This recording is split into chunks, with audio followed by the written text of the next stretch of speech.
Is that it? Am I on? We're ready? Hello. Namaste. Woo! All right, ready, set, go. My name is Noah Mazé. I'm very happy to be here, very happy to be teaching. Hopefully the microphones work and I don't fall off the stage.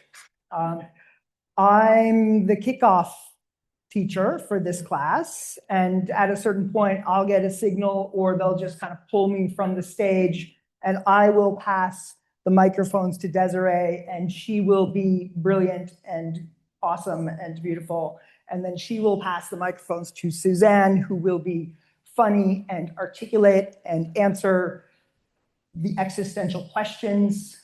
It's all in this common. I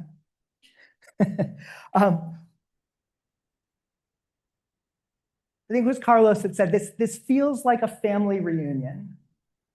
Yes, this feels like a family reunion. So it's nice to be here. It's nice to see you all. Really sweet. Since our overarching kind of philosophical, practical life wisdom source is the Bhagavad Gita, I want to jump right in to portion, right, to just a bit, and then bring that into our movement, our practice today. Right? So in the second chapter, we're only in the second chapter out of 18, but a lot has already happened, and I'm going to try not to context it too much. I'll leave that to Carlos and others. But we get the pairs of opposites. The pairs of opposites. And Krishna says, physical experiences for the embodied, like welcome to life. For those who are living, we'll have physical experiences causing us to feel cold and hot, pleasure and pain. These are transient and they come and go. Success and failure, love and grief, comfort and discomfort, all the binaries. Right? Fill in the list as many as you would like, whatever would be meaningful for you. Those physical experiences, for physical beings, for embodied beings, welcome to life. These are going to come and they're going to go. We're going to have these experiences, we're going to love, and we're going to grieve. There's going to be light and there's shadow. There's success and there's failure. The terms of embodiment, you could consider those. These are transient, meaning impermanent, meaning they come and go. And what Krishna says to Arjuna, kind of advice, if you will, he says, withstand them. Withstand them. Sometimes easier said than done. When those binaries become more polarized, when the crisis builds, when the chaos overwhelms, in this broken-hearted world, long ago and far away, it's a lot like here and now. The voice of the divine, in the form of Krishna, says, what should we do? We're to withstand it. Kind of point one is we need to make it through. We have to survive. We've got to get through this. They're going to come and go. Right? So stoicism, resilience, fortitude, steadfastness.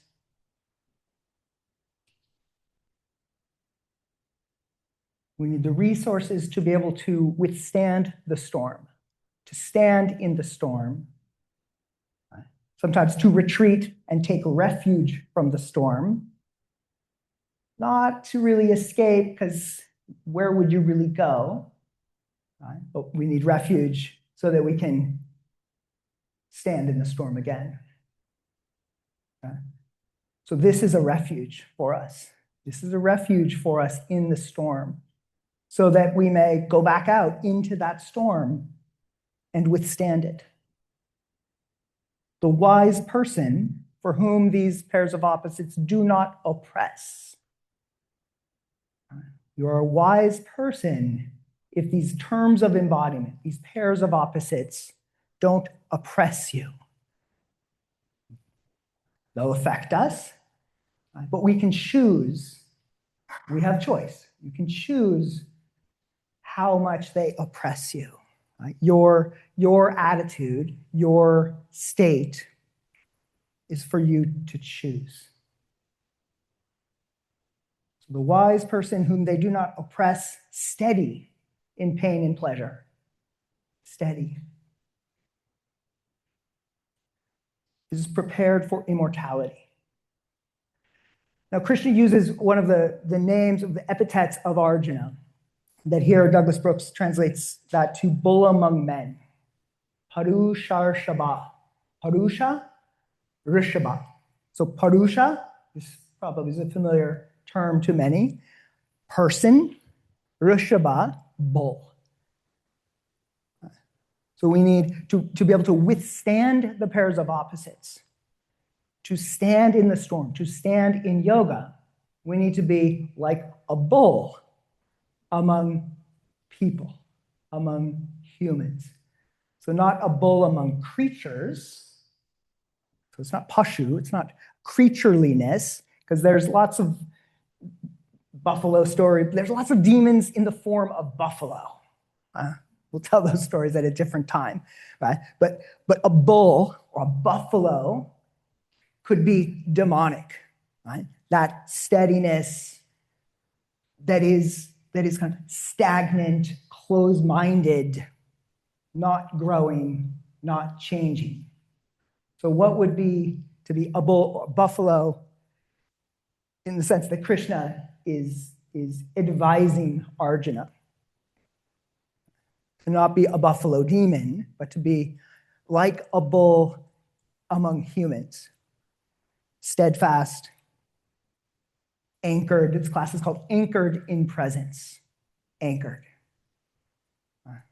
Someone whose values are an anchor for them. Core values are an anchor for them. And we'll need to do this for each other.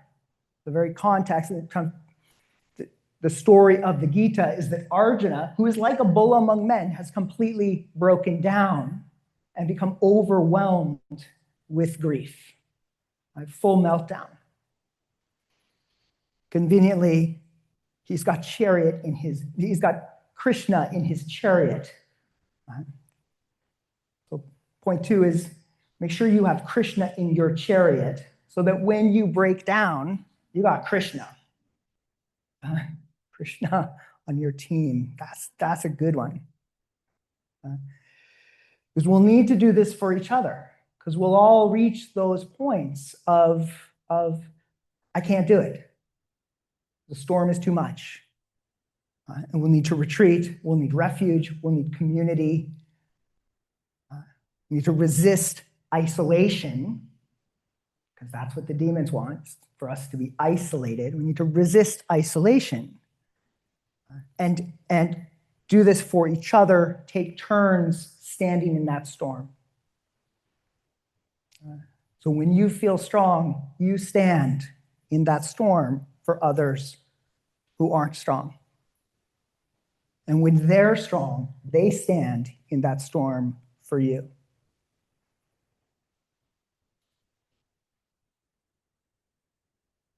Be a bull among persons. This prepares you for immortality. Steady, constant, unshakable composure.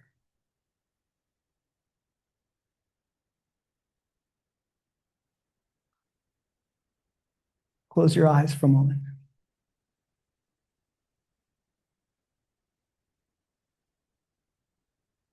Turn inside.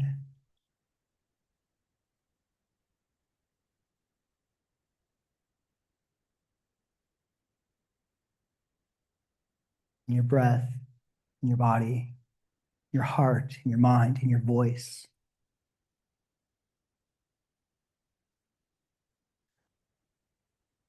Invite that sense of steady, unshakable composure.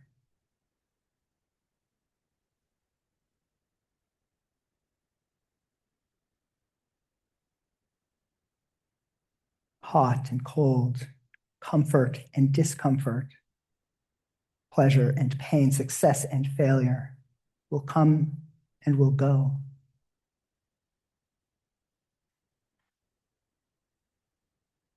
But that Purusha, that soulful humanness, that core of being,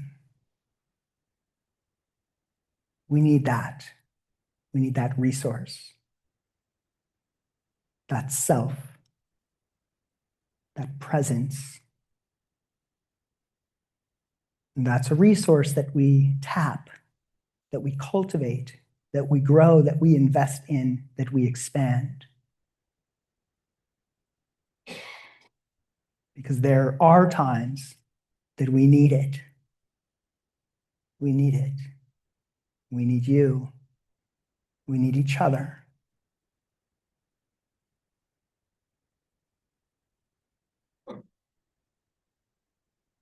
Be that steady, anchored presence to withstand, to stand in this world of storm.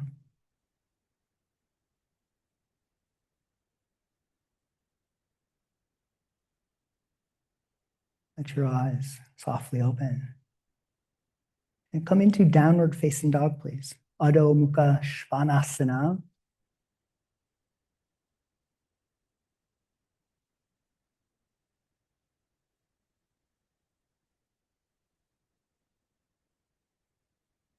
Reach and stretch, move, wiggle, whatever you like here, whatever feels good.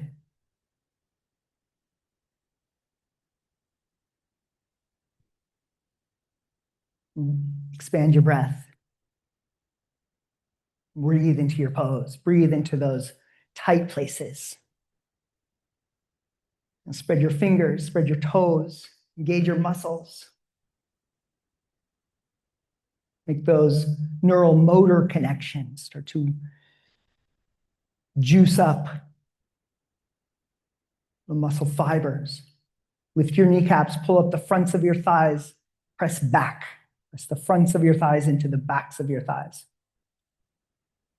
Make a slight clawing action with your fingertips. Press the inner edges of your hands down. Externally rotate your upper arms. Pull from your hands into your heart. From your heart, then push out. Push the floor away. Stretch your pelvis up and back. Press your thighs back. Stretch back and down through your heels. Be like a bull among downward facing dogs.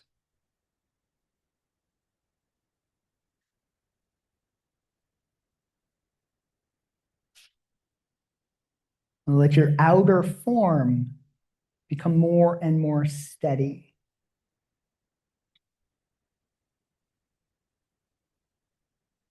And that steadiness is, of course, full of movement, full of activity. But find embodied a steadiness in your pose, in this pose, for 5 more breaths.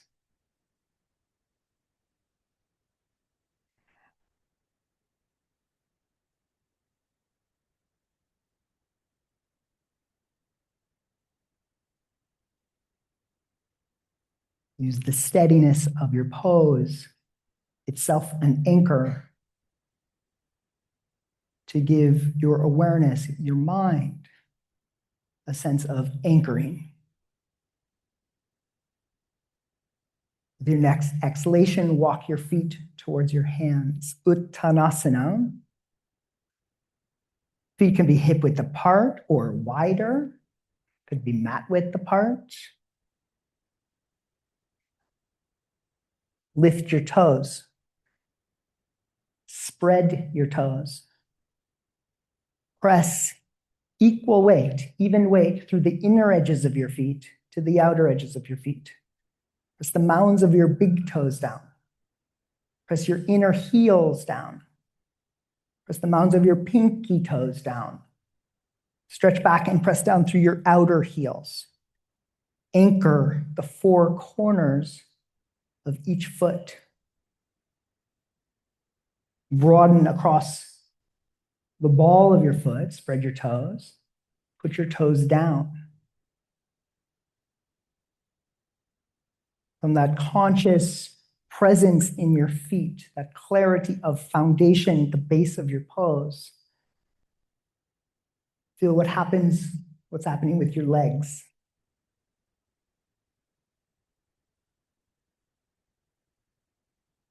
Firm the muscles of your legs. Lift your kneecaps. Pull up the fronts of your thighs up into your hip creases, tone your belly. Engage your inner thighs, as if you're squeezing your legs together. Up into the inner hips, your pelvic floor. Engage your outer thighs, outer hips. Now engage your hamstrings, the back of your thighs, the muscles you're stretching that are lengthening. Can you also engage there? Make an action like you're pushing your hands forward, down and forward. Make an action like you're trying to kick your right leg back. Engage your right hamstrings more. Make an action like you're trying to kick your left leg back.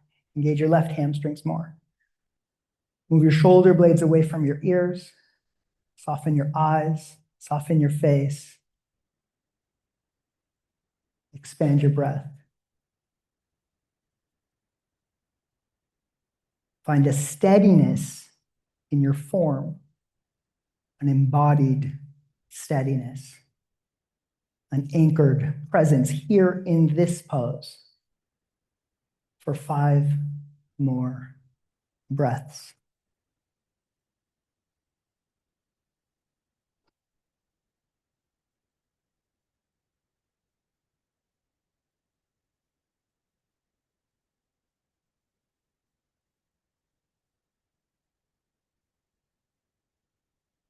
How long is 5 breaths?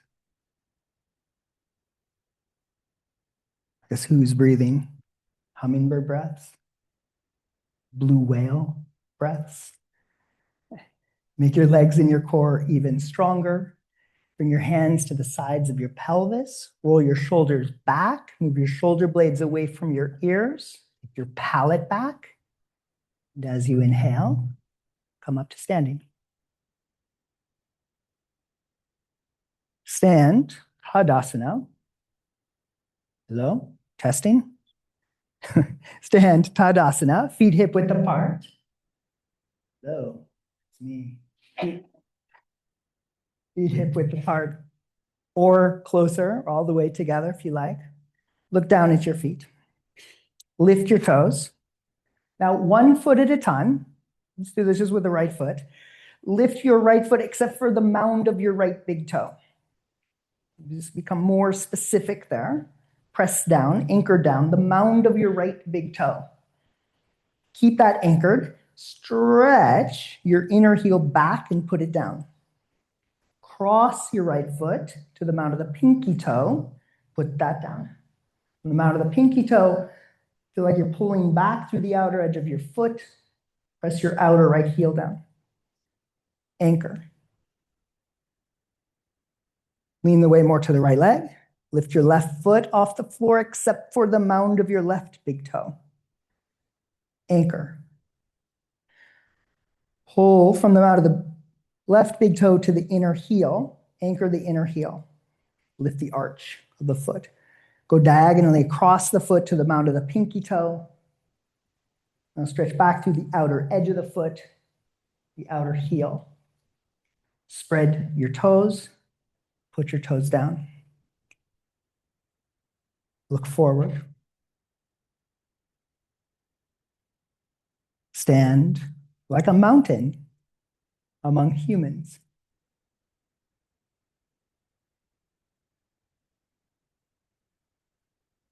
And translate from the feet, that engagement, up your legs, up into the hips, up into the core of the pelvis. Firm across your belly. Curl your tailbone. Tone your pelvic floor. Roll your shoulders back. Soften your shoulder blades down your back. Look forward. Soften your eyes.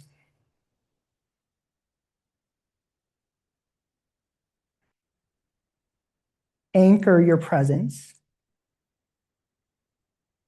Find an embodied steadiness here in this pose for 5 more breaths.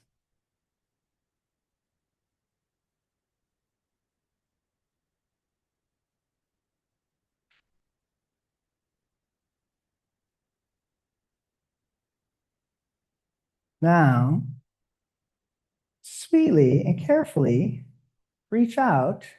If there's other mountain poses around you, give them a little nudge and see how anchored they are. Nudge them a little.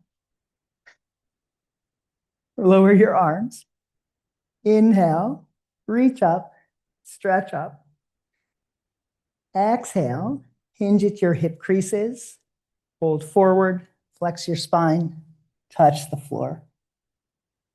Inhale, lengthen your spine, look forward. Exhale and fold.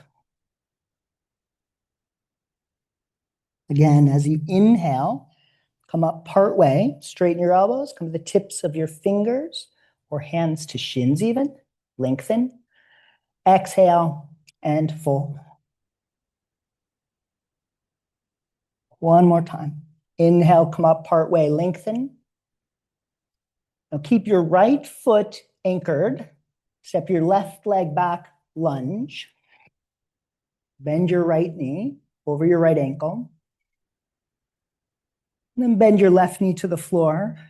Walk both arms to the inside of your front leg and bow on that inner leg side.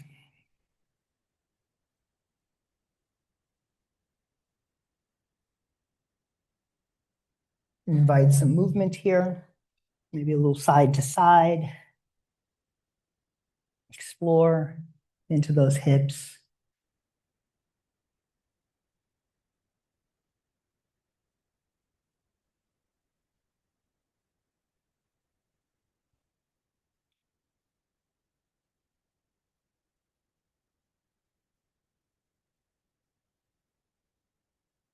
Now start to climb back up into your lunge.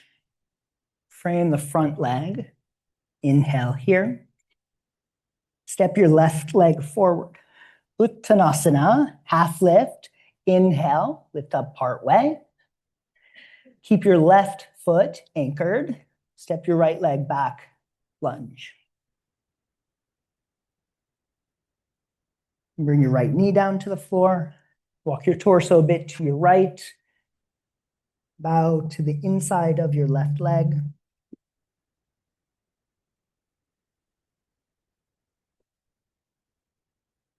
Explore this shape, this position.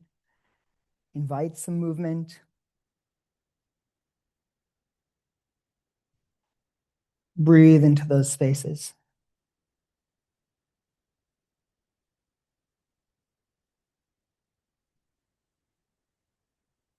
Climb back up to your lunge. Inhale here. This time, step your left leg back into Adho Mukha Svanasana. Press back.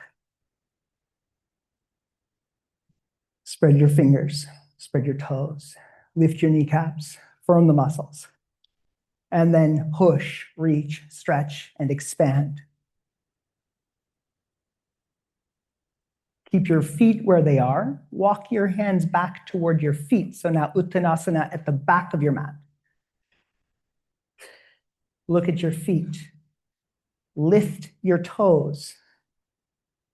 Press the mounds of your big toes down more. Anchor. Stretch back through the medial longitudinal arches. Press the inner heels down. Go across the foot diagonally. Press the mound of the pinky toe down. Anchor. Stretch your outer heel back. Press down. Again, spread all of your toes. Most have 10. Put your toes down.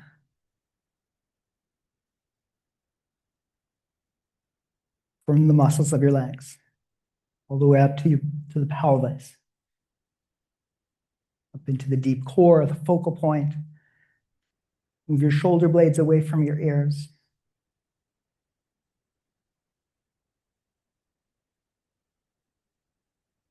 Press the fronts of your thighs into the backs of your thighs. Keep sending the message to your legs to stay in Uttanasana.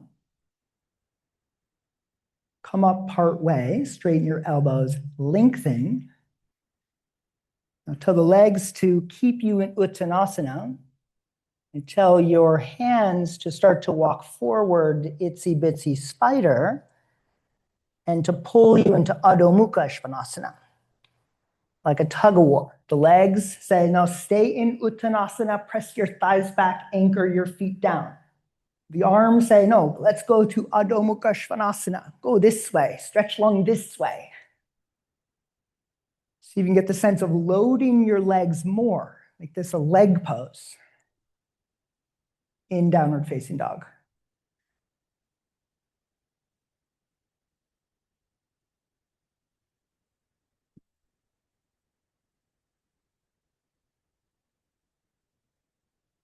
Inhale here. Exhale, bend your knees, look forward, step or hop forward. Inhale, lengthen your spine, come up part way. Exhale and fold.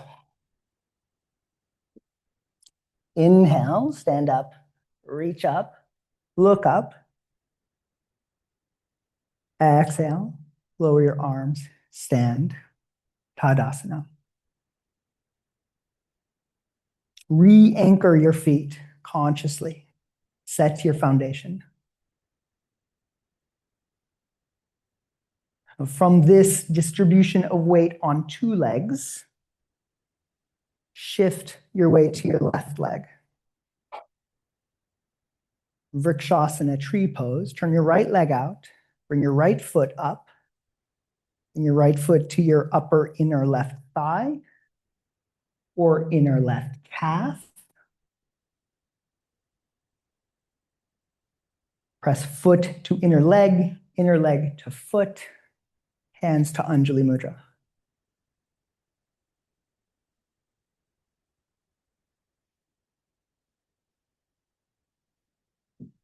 In the wibbly wobbly, that's a technical term for the pairs of opposites. In the wibbly wobbly, find steadiness.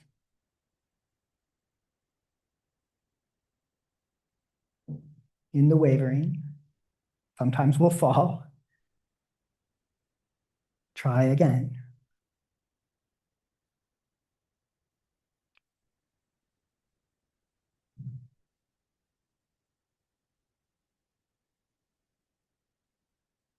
Five more breaths here. Hands could stay in Anjali Mudra or any other arm position will do. 5, 4, 3, 2,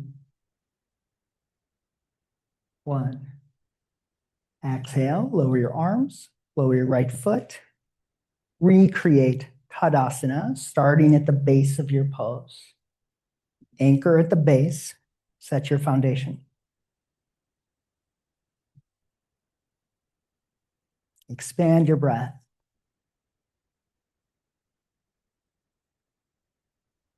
I love how Carlos talked about grace, that auspiciousness, that Shiva, that Anugraha, as ever present, ubiquitous, always, everywhere available.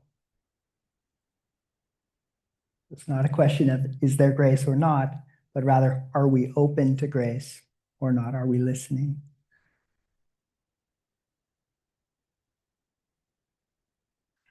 Now from this standing on two legs, shift the weight to your right leg. Redistribute your weight. Turn your left leg out. Bring your left foot up. Press left foot to upper inner right thigh or inner calf, or heel to inner ankle. Hands in Anjali Mudra.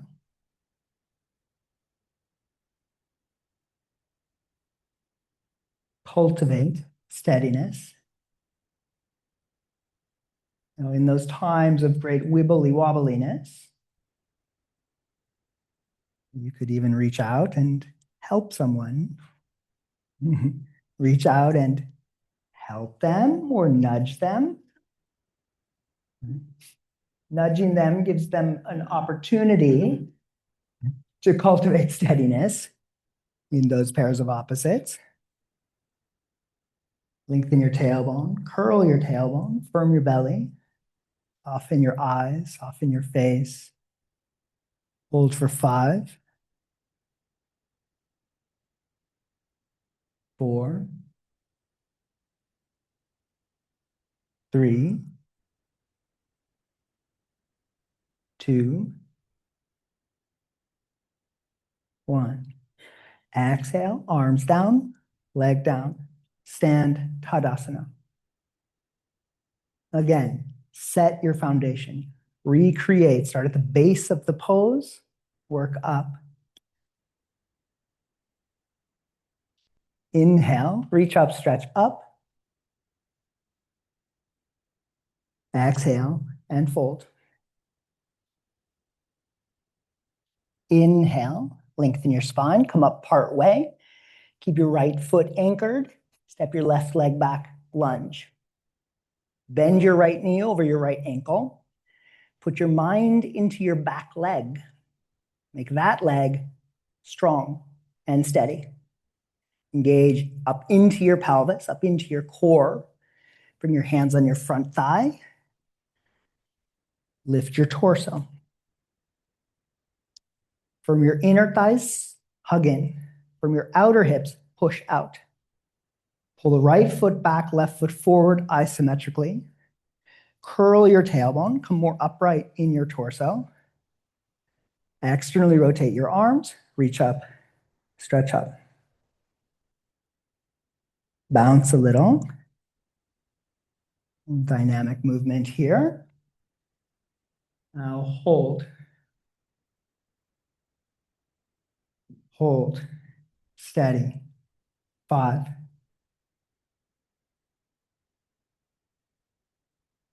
4.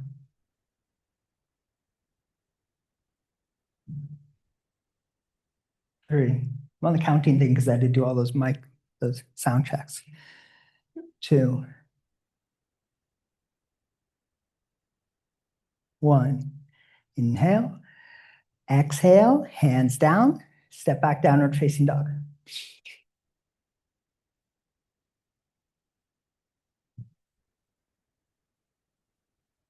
Wiggle a little, move a little, sway a little. Bend and straighten knees and elbows. Then move less. Move less. Now find a steady outer form of the pose.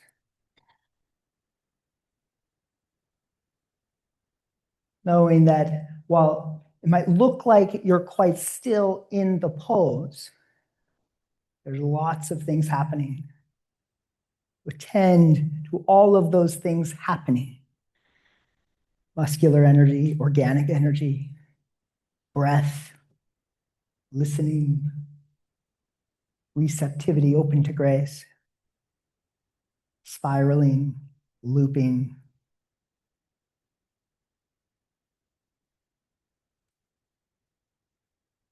Inhale deeply. Exhale, bend your knees, look forward, step or hop forward. Inhale, lengthen your spine. Exhale and fold. Again, inhale, come up partway, lengthen. Keep your left foot anchored. Step your right leg back, lunge. And find your lunge, settle into that shape. Left knee over left ankle. Look at your left foot conveniently. It's within sight. Anchor those four corners of your left foot. Lift the toes of your left foot, spread the toes of your left foot, put the toes of your left foot down. Put your mind into your back leg. Engage, firm those muscles, all sides. Hug the muscles to the bone. Isometrically pull into the midline and from the periphery. Sit deeper into your front leg. Bring your hands on your front thighs, start to come up. The hands on the front thigh, an intermediate stage here. Attend to the work of the front leg, of the back leg. Curl your tailbone. Move your hands back further. Come more upright in your torso. Reach and stretch your arms up.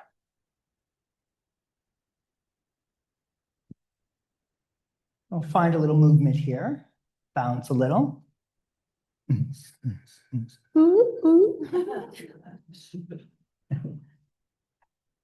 Hold. 5.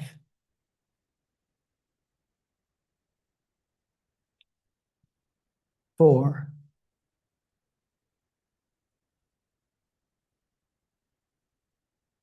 3. 2. Smile for photos. 1. 1. Exhale, hands down. Step back, downward facing dog. You guys look so beautiful. Everyone wanted a photo. Wiggle a little, move a little.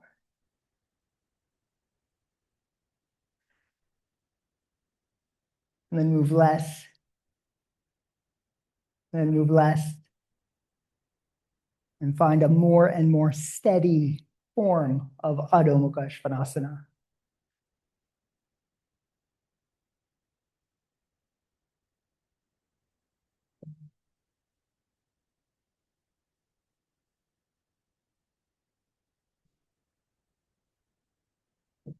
So we use intention, we use attitude, we use the shapes, the asanas, and the way we do the shapes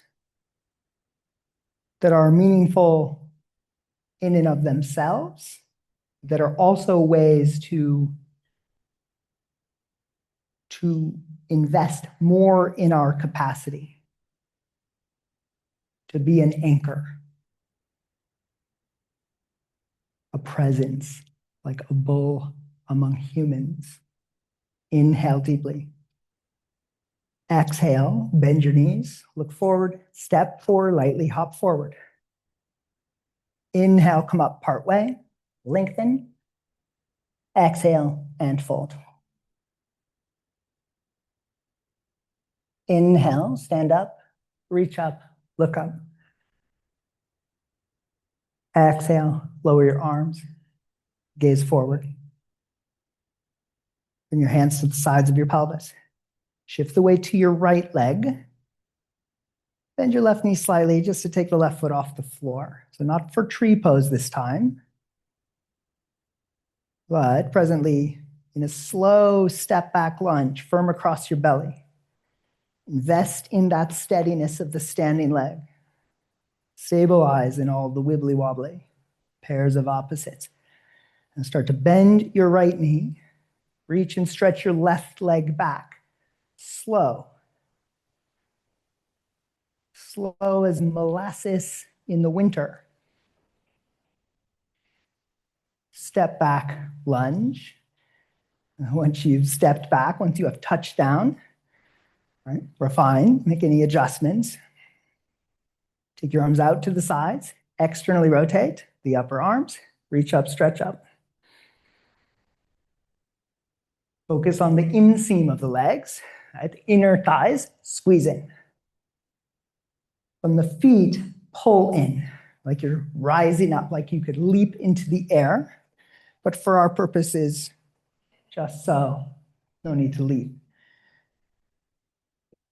Now from that drawing in, that strength, embodied steadiness, sit deeper, push out, stretch up, and expand. Hands to hips, lean forward part way, more weight in your front leg, push off your back leg, come to a single leg standing, whoa, whoa, whoa. Tadasana. Arms by your sides. Expand your breath. Start to shift the weight to your left leg, into that well-anchored foot. Bend your right knee slightly, take the right foot just off the floor. Firm across your belly, lift the front of your pelvis, and slowly, like molasses in the winter, lean forward, bend that front knee, reach and stretch your right leg back. With an I'm not in a hurry attitude, when that back foot touches down, make any adjustments to your stance. Squeeze in, pull in, hug in. Take your arms out to the sides, externally rotate, reach up. From your pelvis, sit deeper. Stretch out through the lines of your legs, up through your spine, from the heart through the fingers, from the midline, expand. From the bones, expand. Sit deeper into that front leg, press back through your back heel. Exhale, hands to hips. Lean forward part way. Put more weight on your front leg. Push off that back foot slowly in the wibbly wobbly. Stand up on one leg and stand on two legs. How are we doing? Now I pass the talking stick, which is in the form of two small electronics. Here, you better come up here because I think it was woo-wooing me. You go, it's a woo-woo-woo when you go whoa-woo.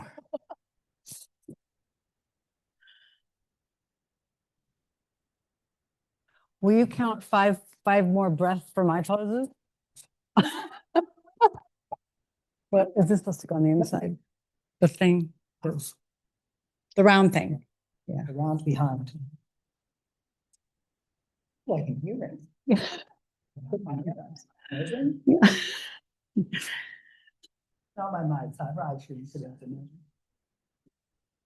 Thank you, Noah. Thank you, guys. You're the best.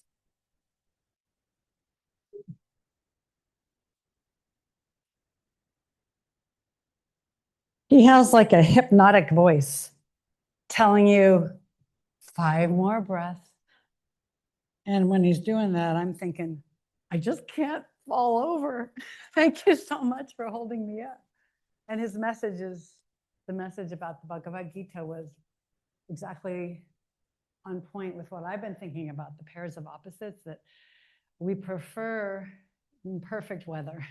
We don't like the weather that's off. We prefer gain. We don't like losing things, you know. We prefer pleasure. We don't like pain, but he says you just got to tough it out. You got to withstand it. And that's the message, that's the tough love. So with that, take your feet apart. Tough love. You can be off your mat onto the carpet because you're going to be facing this way. let's see how long you can stand this. Just kidding. Bend your knees. Now you don't want to turn your feet out too far because you want your knees to go right over your feet. And then you bend down and you breathe, and this builds stamina. And you have to be really strong right here from under your rib cage to the pelvic floor. If you could put your two hands like this, then you would see how you're making these two lines parallel to each other and also parallel to the floor. And so it's like core strength pulls in right there, and that gives you a little more stamina. And you take your tailbone down a little bit more, you lengthen it, and you breathe. And how many minutes have passed? How many breaths have passed? No, is this kind of fun for you? Do you enjoy this test? Are you okay with this? Is this normal for you? I kind of like it. And it was thinking about something I did at the airport on the airport train, the Sky Train. When it's about to take off, I did not hold on to the thing.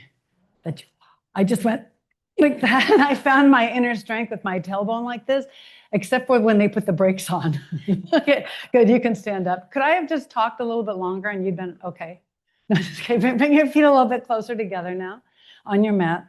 And we're going to take a deep malasana squat, but I know that some people's knees can't handle it. And so then you just go as deep as you can, or you do this on a chair or a block underneath your hips.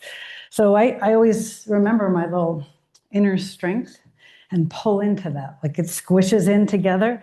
And then you can lower yourself down. Go ahead and try this and keep your heels down. If the heels come up, I understand, but we want to see if I just pull in that place inside me that can be really strong. Can I get down here and breathe? For some people, no big deal. For some people, it's a big deal. Notice what you feel. So you know what, I'm telling you that the pairs of opposites are the biggest challenges of being human. We like the easy, good stuff, and we do not like the painful, hard stuff. And then when Noah said, it's preparing us to be immortal. Because we say that yoga is the union of the human temporary self and the divine immortal light. I thought that was really cool. Like if you practice being okay with whatever happens, you're going to have a better, smoother time in life and a sweeter death experience. You'll be able to let go because you'll remember who you are and where you're going. How's the squat coming along? Does it feel so good? All right, now put your fingers on the floor and lift your hips up. And breathe.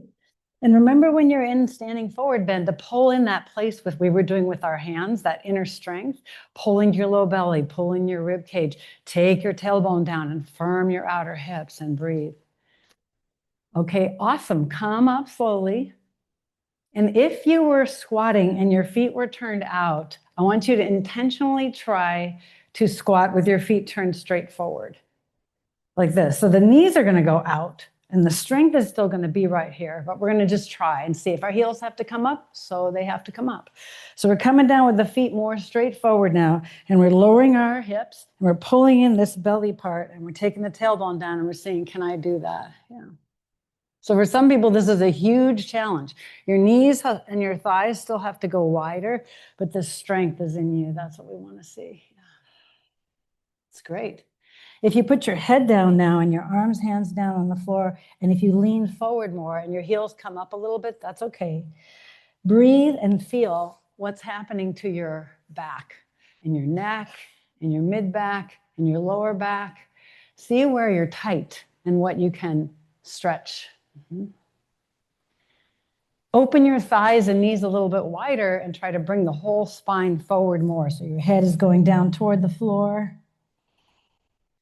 And you have to pull in your abdominal strength.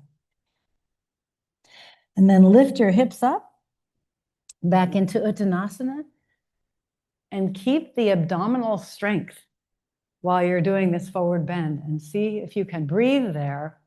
Teach your body that it's safe to be strong inside. You can still breathe. I think that's one of the great lessons of being a yogi in your life that you will learn, is that you don't have to get tensed up when you're being strong inside yourself. You can still take deep breaths and hold your inner power and your inner light, Tejase. You can hold that and be that in the world. That's very good. Everybody come up slowly now. Bring your feet a little bit closer together in Tadasana with the same careful feet that Noah helped us find. Bend your knees slightly, but intentionally, and start going over to your right in a side bend. So we're going to pull in the right side and stretch the left side. And then now you'll feel a stretch on the left side of your neck, and your left ear will come down. The right ear will come down. The left ear is stretching. So you can teach yoga for 40 years and not know right from left.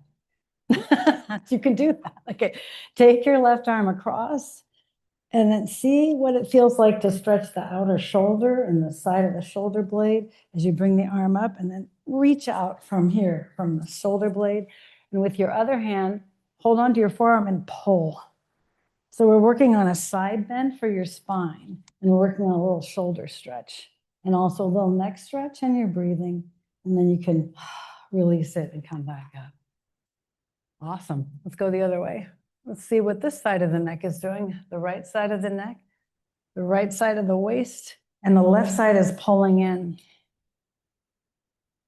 Check and see what you do with your head, because sometimes we don't realize we look down all the time. In these kind of poses, you want to see what is it like to be in the middle.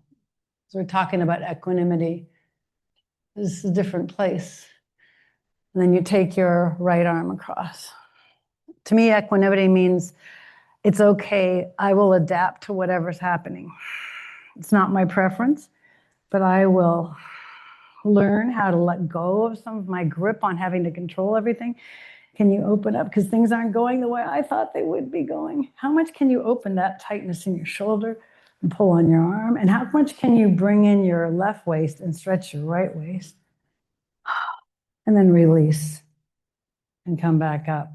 That was awesome. Bring your right leg in front now and your left leg back, and then bring your left knee down. So you can keep your back toes tucked under, or you can keep them flat. That's a choice you can make. We will apply what I like to call the formula, because I teach people who don't know anything about this usually, and I love that's helped me find ways. The formula is hugging your feet and shins into the midline. Take your upper inner groins back and apart. Yeah, we all know that. And then I always tell them, remember this part of you? Bring it in, this inner strength, these two parallel lines. So you feel a little bit of core strength to help you take the tailbone down more. Good, then sweep your left arm over, the same thing we just did. And with your right hand, hold it and pull and breathe. Get a side bend now with the right side pulling in and the left side stretching. And then you can try to twist it open a little bit more.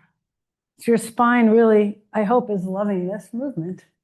And then releasing your hands down. Touch the floor, change legs.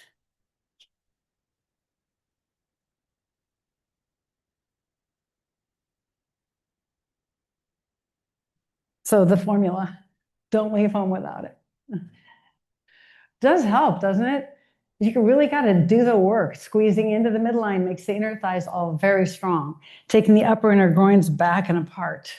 That sets your pelvis and your thigh bones in a good place to open up.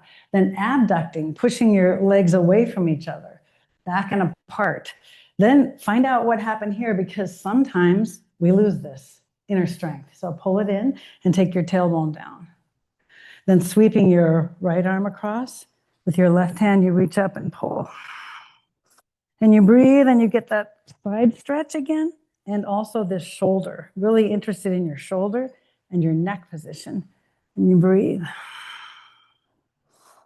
So I call the yoga practice that we do with the Anusara principles training release. I teach people that you're training your body. You're not just putting it through motions. You're trying to make it better all the time. So come to a standing forward bend now.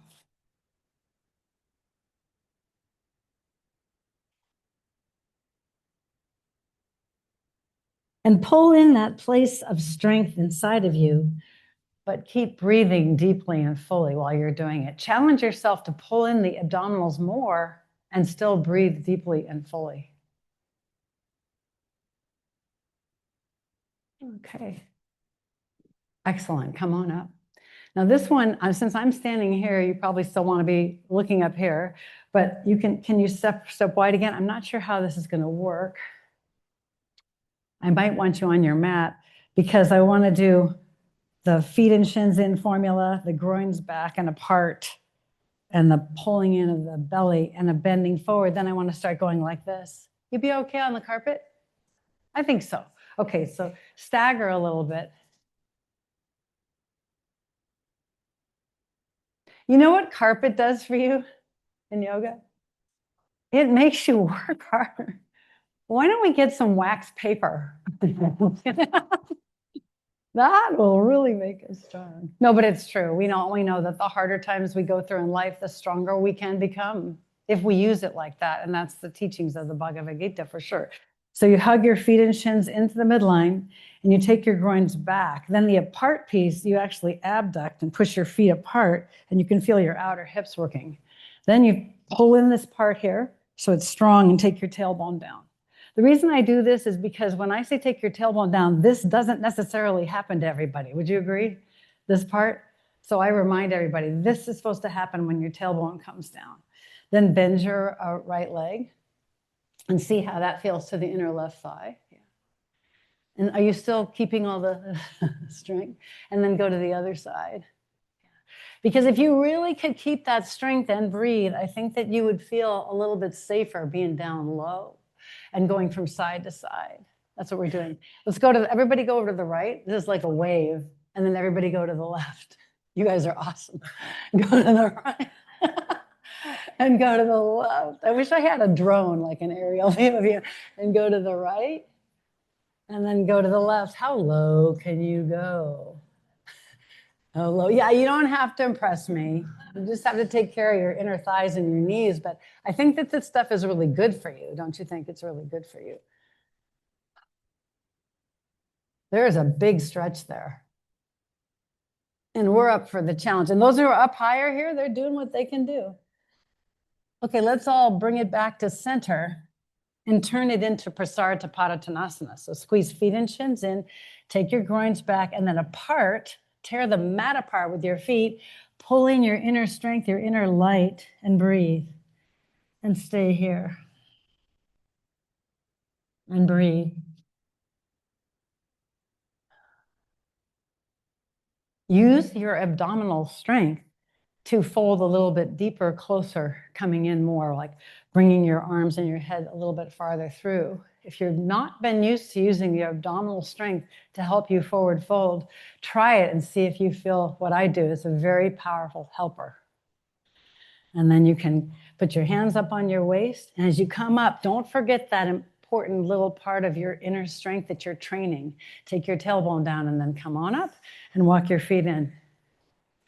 You did great. Now we're going to do something really fun. So come down on your mat and you're going to bring your right leg in front and your left leg in back.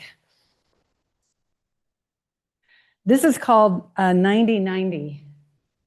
90 degrees with the front leg and 90 degrees with the back leg. So try to get the front leg set up at 90-degree angle and then do your best with the back leg. Do you understand? Look, I think you can see on there what I'm showing. Yeah. You can help your neighbors. If they don't have this, you can just touch their leg and move it around. And flex your feet. Okay, so is this comfortable? No. Are you leaning onto the right a lot? Me too. Guess what we're going to try to do? Now we're going to try to sit in the middle of this. We're going to try to push over toward the left leg a little bit more to feel like what muscles that works. You can push with your hands or you can try it with no hands. But how many of you would say, I'm getting something in my left upper hip that's working and I kind of like it? I kind of like it. Well, pretend. This is called training for equanimity. Okay. Can you touch your hands together and pray that this is over soon? All right, no, I'm serious. This is how I train. So you can bring your hands down if you need to, but if you bend forward and then come back up. You might get a good stretch on your outer right hip. Yeah. Bend forward and come back up. Okay, so that's not so hard, right? So we need to make it harder. No, to really challenge the inner strength. What I teach is how to be strong on the inside, because I've had to develop that in order to live this long and still be happy. So put your hands behind your head. I have had to. You got to pull in right here in your strength and take your tailbone down and then see how far over you can. Oh, that changes the whole game. And then come up. Right? It changes it. It's okay to put your hands down if this is like killing you. Okay. But let's do a few more. 2 and up. I don't hold you for 5 breaths, but I make you do like 10. Okay, 3. Each of us has our evil ways. Okay. 4. And then, okay, I think 5 will be enough. Everybody would agree that the right hip is getting a stretch. Now you can put your hands down on your front leg or one on the floor and one on your leg. I want you to turn your attention to your back leg and lift that back foot up off the floor. See how the lift its back foot, see how the internal rotation feels right now. And then put it back down, that's all. And then lift it up and then put it back down. So that leg is 90 degrees. You love me now, you just want to follow me around. Okay, lift your foot up and then put it down and lift it up. I'm a little badass, no hands. Lift up the back foot. Oh, it's a really good upper butt workout. And then is this yoga? Okay, put it down and lift your knee up back there. Let's pick on another body part. Lift the knee and put it down. Lift the knee and put it down. And lift the knee and put it down. You did great. Okay, I think I'm satisfied. Now wait, lift the whole thing and bring it around to the front and tap out. Wait. Lift it up and put it back. Laughter helps your abs. Lift it up and bring it around to the front. And lift it up and put it back. Okay, now wait. This is really going to be fun. See if with no hands you could change sides. Whoops, now you're not facing me. That's all right. I can see what you're doing from the back. Okay, check it out. Make your pose really 90-90 and help your friends. If you see that they could use some guidance on how to make a 90-90 angle. Okay, so we're going to just kind of move into the center, shifting your weight towards the right hip and knee a little bit more. Okay. Feeling that little crampiness in your upper glute on the right, or wherever on the waist where you feel it.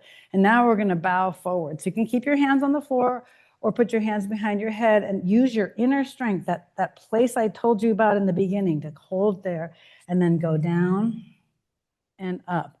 Oh my gosh, my left hip, and down and up.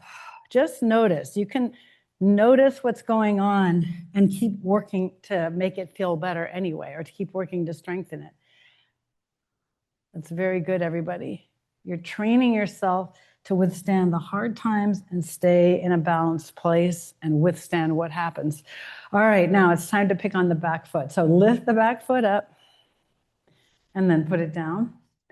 And lift it up and put it down. And you can do this with no hands, maybe, if you want to try. Put it down and then lift it up and put it down. Good, now let's lift the knee. So lift the knee, press the foot down and put it down. Try not to move your torso. Lift the knee and put it down. Lift the knee and put it down. And lift the knee and put it down. Okay, now lift the whole leg up and try to bring it around and tap it in the front. Love this part. And then put it back where you found it. And then lift the whole leg up and bring it around, tap it in the front. And then put it back. Just one more for the road. Lift it up, bring it around, tap it in the front. Good. And then put it back and switch sides. And then we'll do the whole thing not. Okay. Bring the back leg around. Can you put your feet together like this? And I want to make sure that you are not going to kick the person next to you. So somebody has to move back and somebody has to move forward. You cannot be in a row for this. Whew, you can do a little bit of just seeing how this is opening right now, where you are at, just a little bit of using your muscles to see how your legs will go down. But this is a fun one, but you just have to have room. So you'll be leaning over towards your right like this, and you'll be turning your left foot in, and you'll be kicking out. Let's just measure and see if we have space to do that.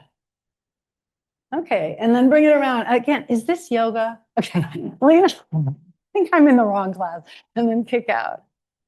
And then bring it around. I like people to have fun. And then go over to this side. And then come around. And yeah, if you've never done this work before, it's kind of different and interesting. We could have just been holding pigeon, but instead, yeah, we're going out and we're trying to use our strength, using our core strength and our leg strength and finding different parts of our leg to develop. One more time. I love this so much. Bring it around. Wait till you get to Suzanne. Okay, now look, cross one leg over and have your feet like this on their sides and see if you can stand up, because that's a longevity test. And then you can put your feet together. If you fail, then your death is coming soon. If you can sit down and stand up without your hands, that's what we do, seriously. Want to work on that. Okay, so let's see, what else do we need to do? Quads. Okay, put your right leg in front and put your back foot flat. You guys all pass the test. You're going to live for another year at least. Okay, so feet and shins are going to squeeze in. Groins are going to go back and apart, and you're going to rip the mat apart. And that will give you a little more outer hip sensation. And then what are we going to pull in our inner strength? Take the tailbone down and see how low we can go here without collapsing our belly. So pull back your lower belly, hold your rib cage strength, and then try to breathe.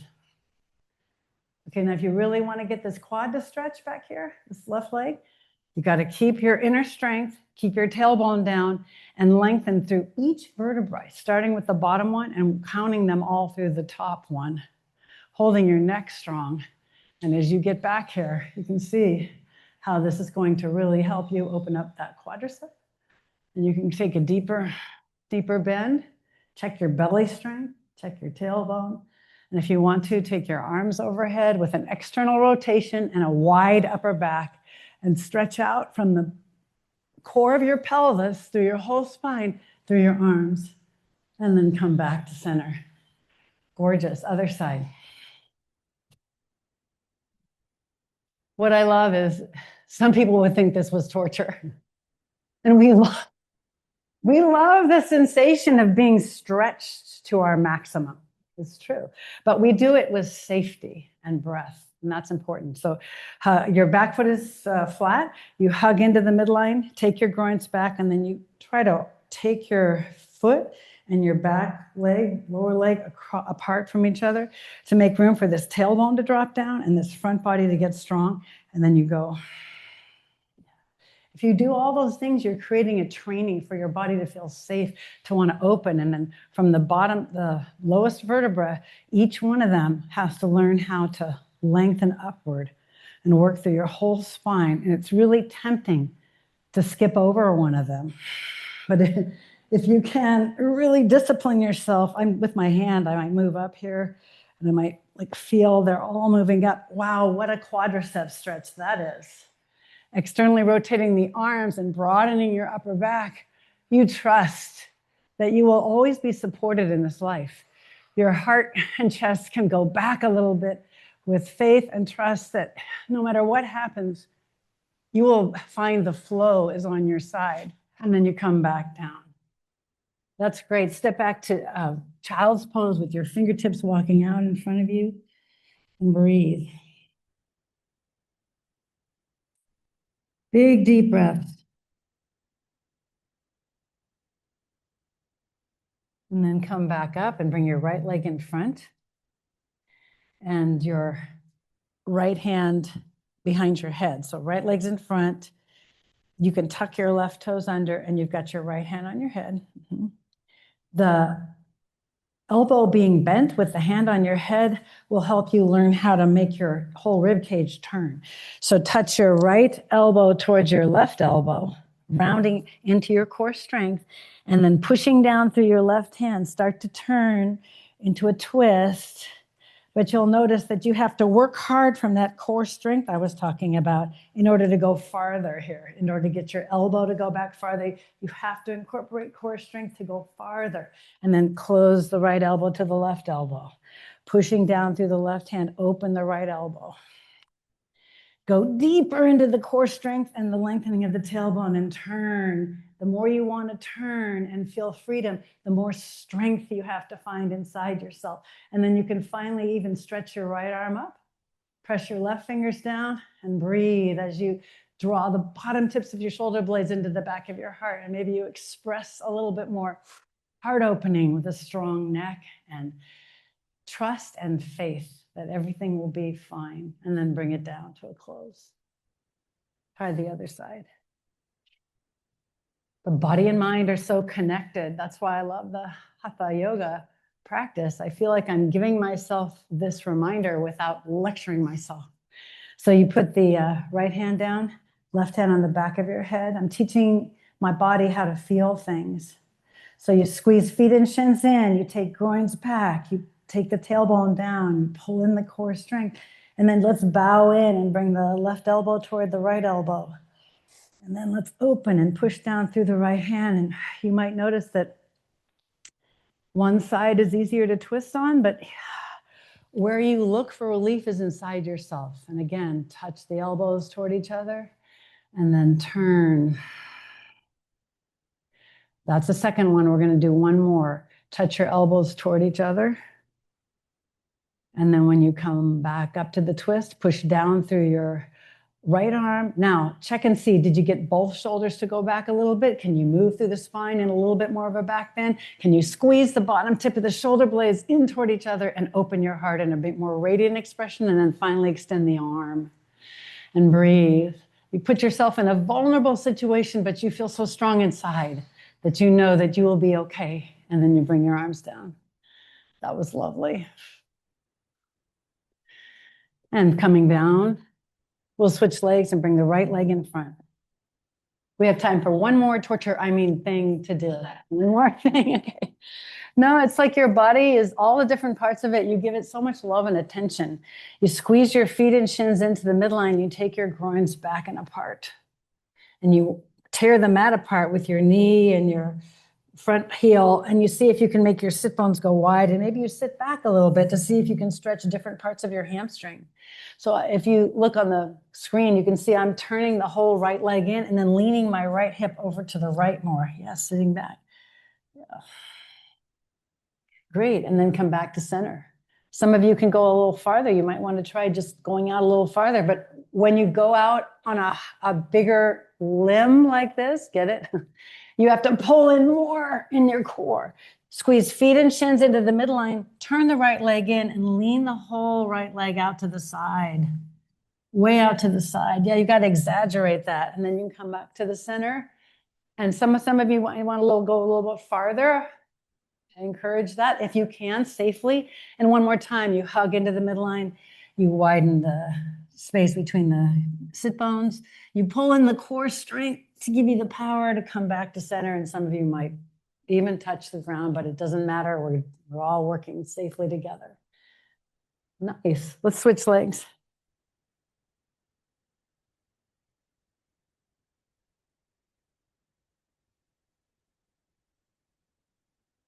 I will just give you one more little idea of something I'm working on in my practice, but squeeze feet and shins into the midline, turn your left leg in and push your thighs apart, but don't forget that core strength. One thing I've noticed is that to practice being in a place in the middle, equanimity, is to practice extreme acceptance. And so when I notice that I'm complaining about something, come back to center. You can move out a little bit. I notice that the reason I'm complaining is not because I'm a bad person and not because I don't know better. It's because I haven't accepted the thing yet. Squeeze feet and shins in. And then if I go, oh, all I have to do is accept that. Now I have something to work on. But if I tell myself, just stop complaining, that doesn't usually work. Squeeze feet and shins in. Why is that? Human nature. Take your groins back and apart. sit back a little bit. So I just wanted to share that with you in case anybody else ever hears themselves complaining. And then come back up. You can slide out a little bit more. This is the last pass at this. So squeeze in with all your might. Take your groins back with all the power you can. Pull in your core strength. Bow forward. Lean your butt back a little bit. Yeah, and see where you can bring this leg to. And some of you might want to slide out into more of a deeper expression of this position. And then you can come back to center. Now I want you to stay facing front, but we're going to sit with our legs apart like this. Upavishta Konasana, so you can just stagger so that everyone has room. Now, if some of you are stiffer, you should bend your knees like this. Bend your knees, because then you can really hug into the midline and take the groins back and apart. So what we're trying to do in this case is sit on the perineum. And if your legs are stiff and you feel like you're not really sitting in front of your sitting bones, you just get up on a block if there's one nearby. Yeah, or a blanket or two, because we want to sit in front of the sit bones. So if you just rock forward with your core strength, you can feel, are you getting there? And I find that when I keep my knees bent, if I'm feeling tighter, I can keep hugging in more and take the groins back more. It helps. Who thinks this is, oh, they're so happy, this is their favorite position? Thank God she got here. Okay. Yeah, well, this is equanimity, people. But I don't want this to be something horrible. I want to give you ideas to modify it, to make it helpful to you, so you'll see that this is a very good position. So that's why bending your knees with the toes pointing up. Everybody bend your knees for a moment. The toes pointing up. I think as a yoga teacher, that's the hardest thing, is to get everybody to modify. And for it's in their best interest. Squeeze into the midline, pulling your muscle energy up your inner thigh, and take your sitting bones back and apart. See if you can actually feel that. And then put your hands behind your head. You knew it. Something's going to happen. And I'll hold this the whole time, even though I can do legs straight, because I'm in solidarity with everybody who really needs help sitting in front of the sitting bones. But go over to the right. Try that side bend again. See that big shoulder stretch you can get. And breathe. And then go to the left. Breathe. So to learn how to move, go to the right, while you're still hugging in muscle energy and bringing it all the way into your core, is a habit you're training into your psyche. Let's go to the other side. I could just do this all day. And then go to the right. This is quite pleasant. And open your shoulder a little bit.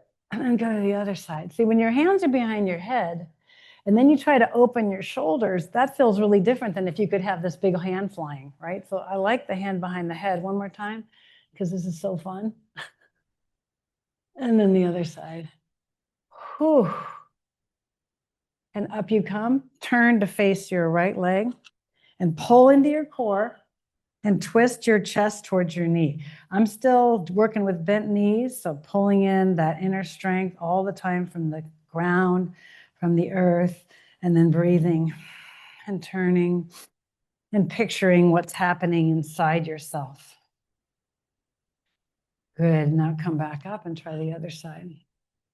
Picture all your muscles and bones working together to make a pose that's challenging feel doable, to make a situation that you're facing that you don't think you have the tools for, something that you can breathe in and find solutions, find ways to make it work. And then come back up to center. One last forward bend. So people who have their knees bent really need to hug in hard here. We're all going to put our hands behind our back and see how far we're willing to go over here with our control center on. If you can keep your legs straight, please do. I just want to see how long we can keep ourselves safe and bend over without any hands to hold us. Sweet. And then come on up. Do I have one more minute? Ooh. Okay. Take your, you'll like me now. Okay. Put your right leg, oh yeah, they say, yes. Put your right leg over your left leg.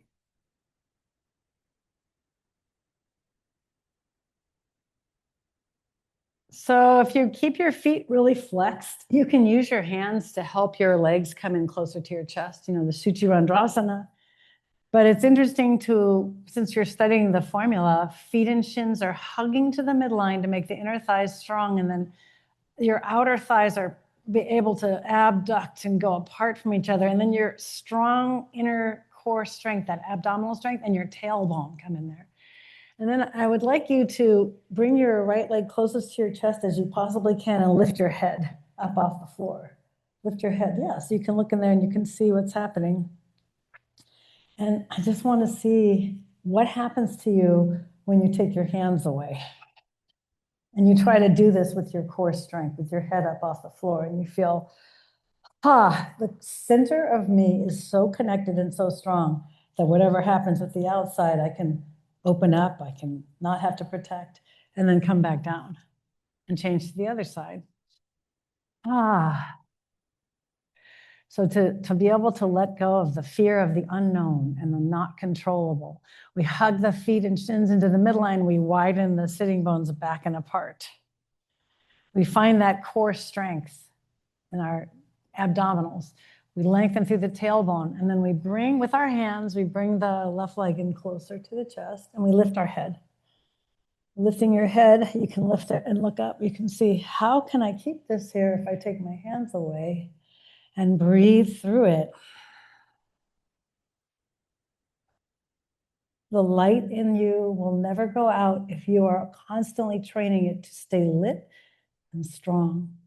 And then you can release and put your feet down on the floor. Take your arms over your head and stretch. Hopefully there's room for you to stretch your arms over your head. And then take your legs over to the right, windshield wiper style.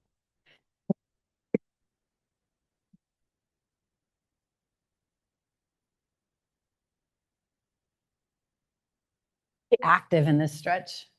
And you may put your right foot on top of your left leg and give it a little bit of weight, but be active in your whole body, breathing and stretching.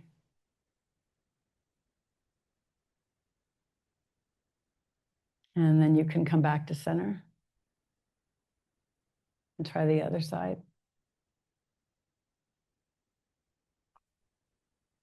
And you may put your left foot on top of your right leg. Close your eyes and go inside yourself and see how you're getting so good and sensitive at giving yourself a little adjustment mentally and physically. That's why I said, I notice when I'm complaining, it just is a sign that I haven't accepted what's happening and I'm arguing with reality and I'm going to lose. So I may as well find a way to accept it. Come back to center. One last thing from just lying on your back is to bring your knees into your chest, into a happy baby type stretch. And also, you have the option of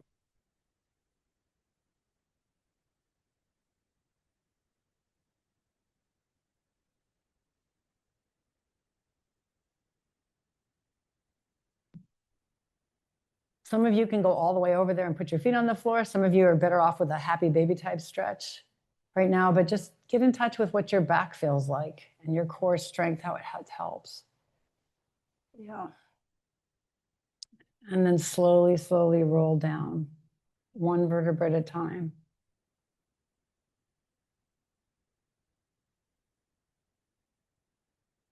And bend to your legs, roll to your side. And push yourself up.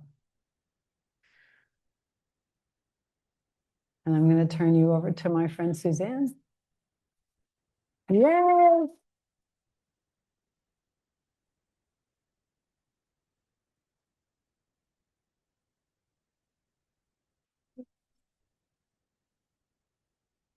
Am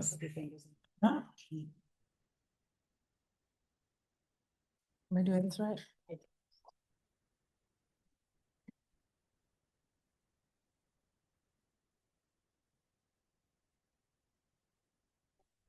Hi, everyone. You heard of sleeping butt syndrome? You don't have that, right? We won't after today, we won't have it. So let's start on our heels. Please sit in Vajrasana on your heels. If this is not available to you, grab a block, sit on a block. If that's not available to you, raise your hand. I'll come over and help you. Crisscross. Yeah, it's fine. If you have to round your spine and crisscross, please sit on a block. Bubble your butt. Have you heard of the hovercraft? Outer spiral your legs. And if you're like, what is this? Bring your hands in fists and press the thighs out against the fists. And fists are pressing in. See if that. Yeah, so hopefully you're feeling a little more lift under your sits bones. Yes? Good. So we're going to create or maintain that steadiness that Desiree and Noah entfacht. I'm thinking German now. There's one Swiss person. Can you translate for me? Michael, entfachen? It's fire, like the fire that was lit. Yeah, ignite. Duh. Okay, thank you. And keep that burning a little bit longer. Okay, so I'm feeling my thighs. Are you? Did you relax your butt? Did I tell you could? Just kidding. Okay, so engage your glutes. Pelvic floor is more or less automatically engaging, but hold your pee and a bunch of other things. Okay, so pelvic floor, gently draw your belly button towards your spine. Lengthen your tail. Try not to overtuck. That would be too much. Okay, so wah. Muscular energy. Squeeze your legs towards each other. Squeeze them away from each other. And stay for another moment. Reach the arms up. If you need to relax your legs, you can. Please do not flip your palms, okay? Please don't flip your palms. Let's keep the external rotation in the arms. And on the exhale, squeeze out the juice from the juice box. Kidney loop, rib points in. Breathe into your upper back. Kidney loop. Take your palate back. What loop is this, y'all? Shoulder loop. How are you doing? I think I need to let go. Let's do this. Relax for a second. Now come back into it. Okay. Now reestablish your deep core. Okay, you have to start with the glutes though. Glutes, pelvic floor, lower belly. Squeeze the juice box. Breathe into your upper back. And now twist to your right. Stay upright. Stay upright while you're twisting. Stay in the twist. Inhale here. Keep your rib points in. I'm seeing some are losing the upper ribs. So draw those in. We're almost there. We're almost at the end of this class. All right, slowly come out. Switch sides. On the exhale, twist to your left. Stay. 5 breaths. Just kidding. 10.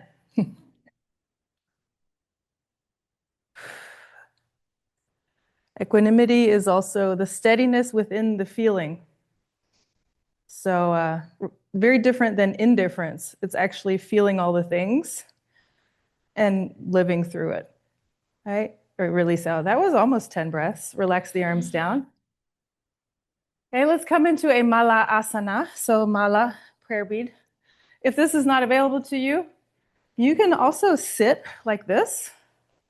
You can also sit on 2 blocks, targeting the spine. Okay, so bring your right arm on the inside edge of the right thigh. Now put your left hand on your heart center, or right sternum.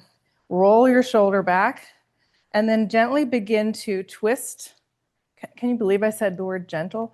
All right, so twist to your left. There you go. Breathe. Twist a little bit more. If you're feeling a twinge in your hips, it's because you're not engaging your glutes. Okay, so bubble butt, hard to do. Press through the outer heels to save your hips. All right, now lift the left arm up and try to keep that arm level with the shoulder. So if you can't see your fingertips, it's probably too far. All right, so make the twist happen in your upper back. More, more, more. Chest comes up towards the left hand and then release. Whew. Side two. You're using that arm as a lever, okay? And so the idea is you want to really feel that twist up in the thoracic spine, okay? So take a moment, really make sure this is happening, that you are twisting through your heart center. Very often we compensate that, right? So now extend that right arm up.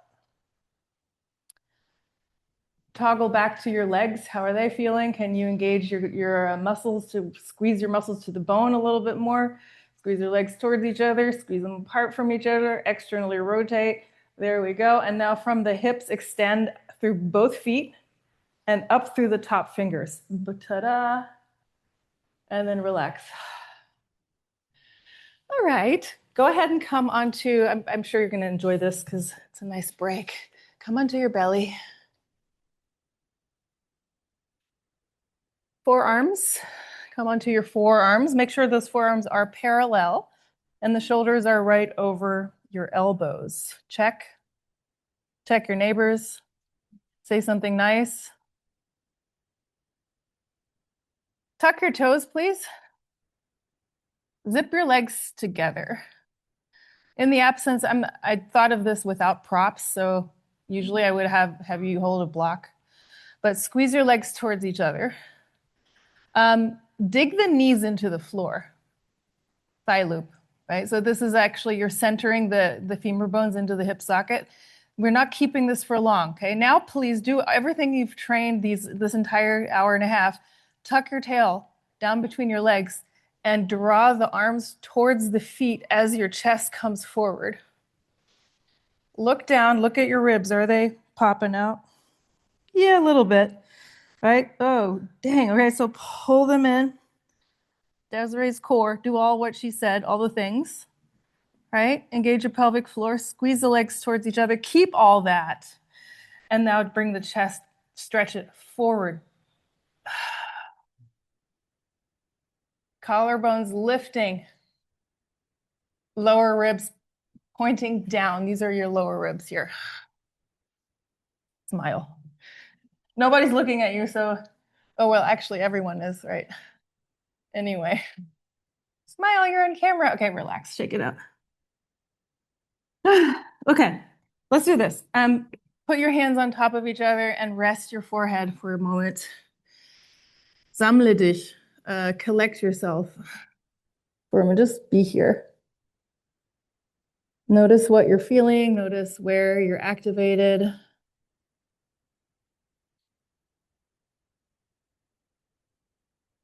Now, if we're cultivating steadiness within all the feelings, one big good tool is the breath. So noticing the tenor of your breath. What's the flavor right now?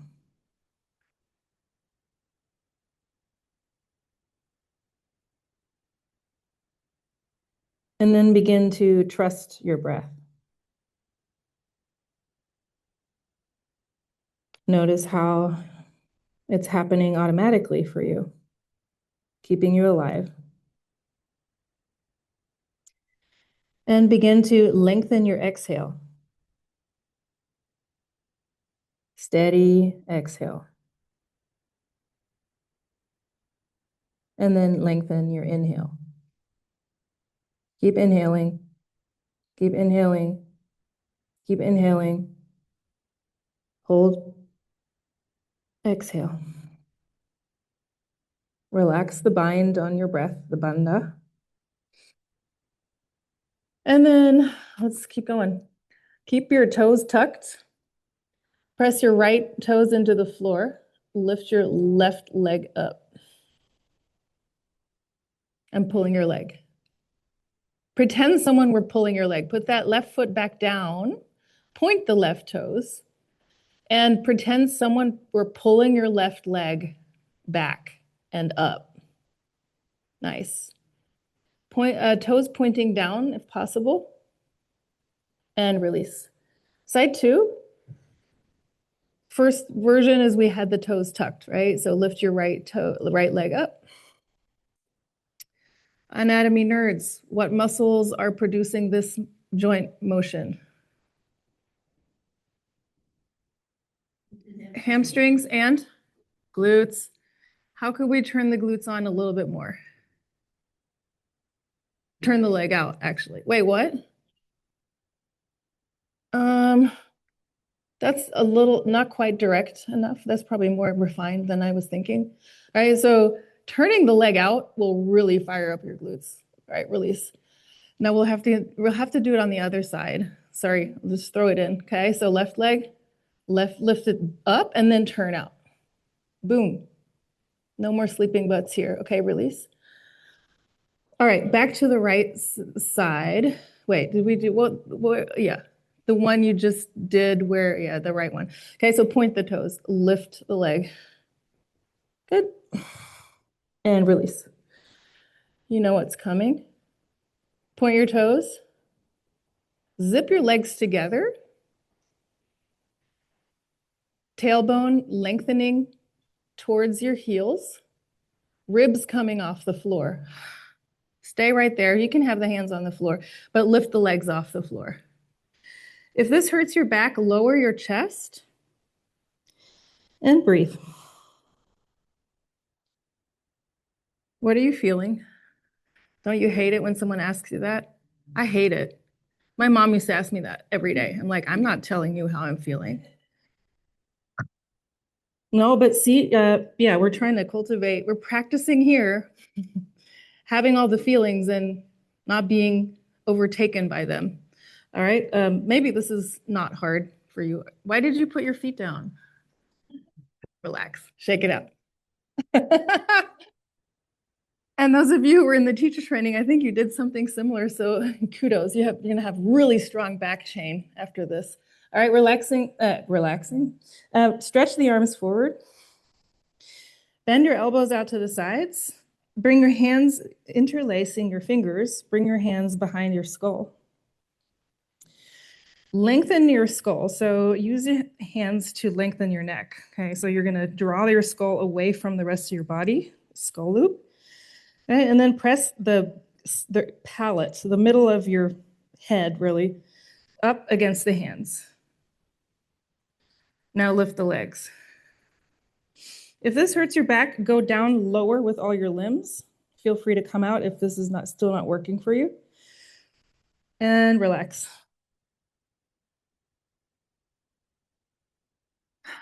Okay, I hate to add more work for you, but we're gonna add kidney loop to this project. Okay, so let's do this just in case you weren't clear or not sure what that is. Come onto forearms. Zip your legs together. Lengthen, so this is your tailbone. If you were, imagine your favorite pet, any golden doodles, cats, dogs, tail, right? Tail, pointing down between your legs. All right, lift the, no, let's not do that yet. Okay, just pelvic loop. And then look at your ribs, pull them in. Draw the arm bones back, chest comes forward. Can you keep this core engagement? Question mark. The answer might be not yet. Pull the belly button away from the waistband of your pants. All right, now, can you stay up as you let go? So arms are gonna come off the floor. You can think about it like high performance athletes. They think about everything in advance, right? All the things. See yourself flying like Superman, Superwoman, all right? Let's go. Yes, complete with sound effects. That was really good. Lift the legs higher. And my ribs are on the floor. I want them not to be. Anyone in the same boat? All right, ribs off the floor. Exhale. Now your foundation is what? Pubic bone. Where is the pubic bone? Right here. It might not be this way, but we've done a lot of quad stretching, so I thought we should max it out. All right, now bend your knees. Permission to come out. You can also skip all of this. That's fine, I don't mind. All right, now come higher. Kali, anyone? 2 more. Cross your eyes, stick your tongue out. Okay, that's steadiness, I guess. Sometimes you just have to let it out. Then you can be steady. Okay, bend your knees. If this hurts your back, come down with your chest, wiggle your bum a little bit, and just modify. Okay, so if you can tucking your tail, otherwise stay up. Squeeze your legs a little bit closer towards each other, not too much. Lengthen your tail bone towards the backs of your knees. Roll your arm bones back. Ribs off the floor. Breathe. 5 breaths. Or not.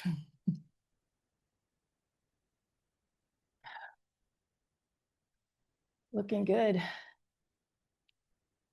4. Stay up. Let go.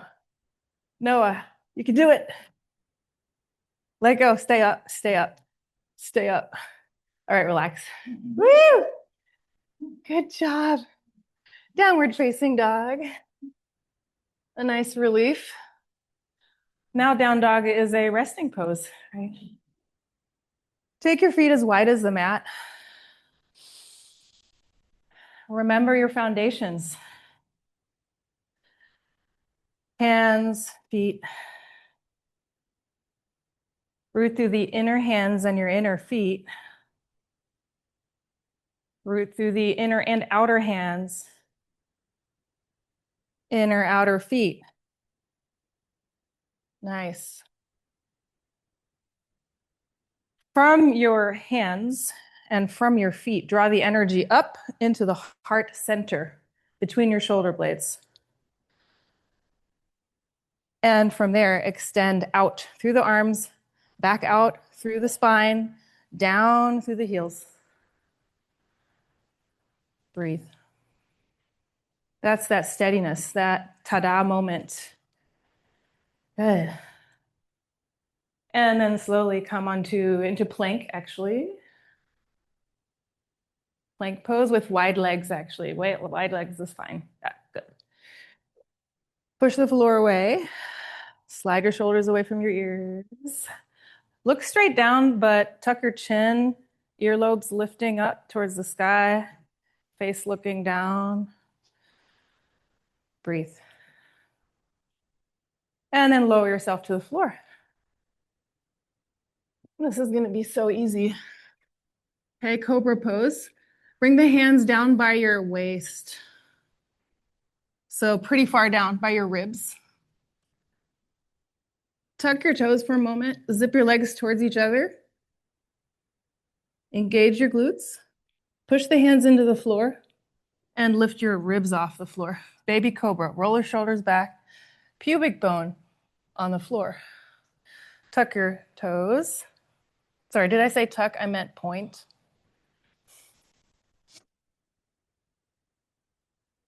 Slight internal rotation of the thighs. So we tend to go into the Charlie Chaplin here. You want to kind of mitigate that a little bit. Wah! All right, relax. Anahata asana. Okay, so come onto your knees. Walk your feet towards the back of your mat. Feet on the back of your mat. Tuck your toes. Push the floor away until you find your ribs. Actually, put your right hand on your rib cage here and gently guide it in. Hug the rib cage in. Roll your shoulders. Don't roll them, actually. Just pull them away from your ears. Keep this nice tone here and begin to walk the hands forward. Just the hands. Hips stay where they are. Walk the hands forward, forward, forward until you're done. And then lower your outer armpits towards the floor. So your inner armpits, you want to try to keep them lifting up. Keep that external rotation in your upper arms. See if you can get a nice lat stretch out of this. So shoulder stretch. This is also supposed to go into your spine. the upper spine, right? So tuck your tailbone a little bit to isolate the upper spine. Yeah, where the heart center is. That's why it's called Anahata asana, heart center pose. All right, release. Go ahead and sit for a moment. How are you doing? It's a long time to do intensive practice, just like the good old days.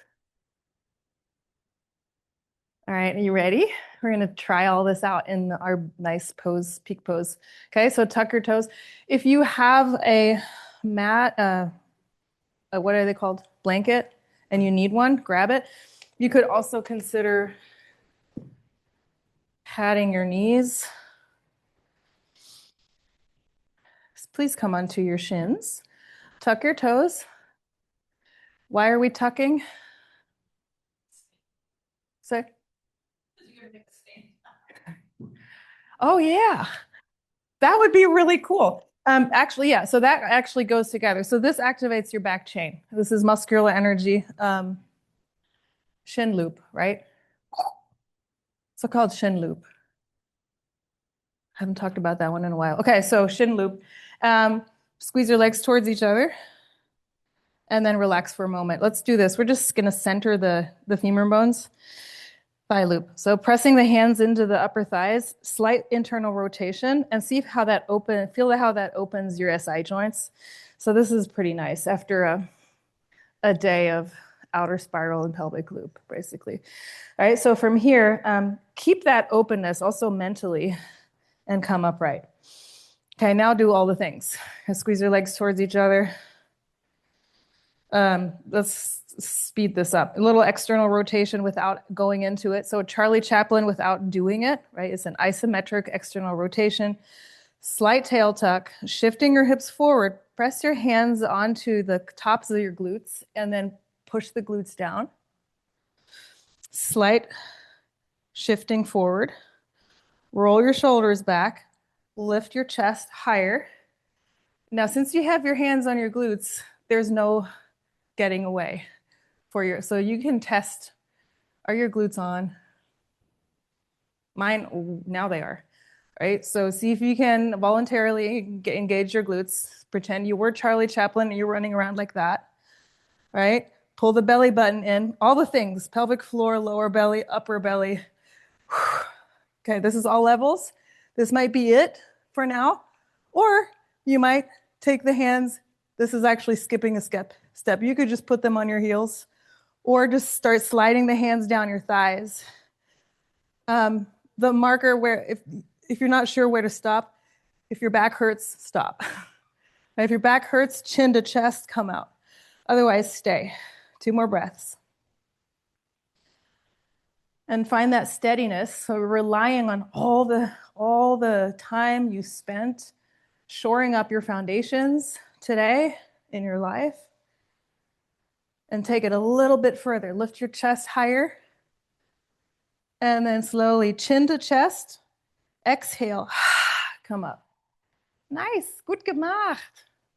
My daughter used to tell me when she was learning how to talk, Gut gemacht, Mama. That was the best I could ever hear. All right, let's do it again. And now I get to walk around and watch you. Okay, so alle guten Dinge sind 3. All good things are 3. Just so you know, there's 3 of these. Engage your inner thighs. Internally rotate them slightly. So slight, yeah. And then lengthen your tailbone towards the backs of your knees.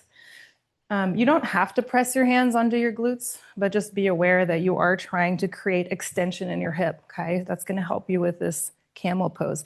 Shifting the hips forward. Make sure you are keeping the glutes on and keeping your lower belly moving in. Rib points moving in, chest up. Good. If I had enough hands, I would come and do this great assist where I hold my hand under your neck and the other hand is on your chest. You're pressing up into the hand. The chest is pressing up. And actually you could do it yourself. That's right. You could put one hand behind your head, press back into it. Side body long, inner body bright. If you've never heard of it, it's just nice to hear. Reminds me of Rainbow Bright. Who likes Rainbow Bright? Or slowly come out. I loved Rainbow Bright. It was what the American kids got. We didn't have that. I was like, I want a rainbow bright. I slowly come out, switch hands. If you just did, this is the third one. So you're almost done. Any questions, by the way? Yeah. What are the challenges here? Anyone? Keeping your butt engaged. What? When in Shavasana, you have to have the t-shirt that says, I'm here for the Shavasana. I don't see a single t-shirt, so it's not going to happen. Okay, so last one. Okay, this time rely on the foundation. The more often you do it, the more you don't have to think about it, right? It just happens. Do it. And then you can focus on inner body bright. It's that organic energy and the tada, the ah, the oh, that's the open to grace.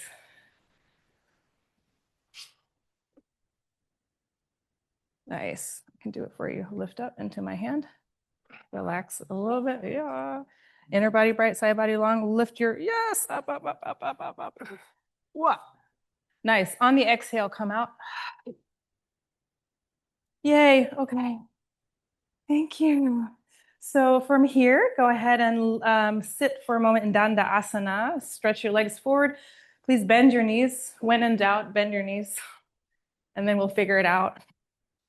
Okay, Danda, staff pose.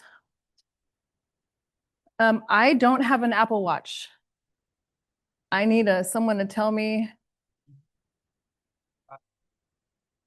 It is 5:45? Okay, we have 7 minutes.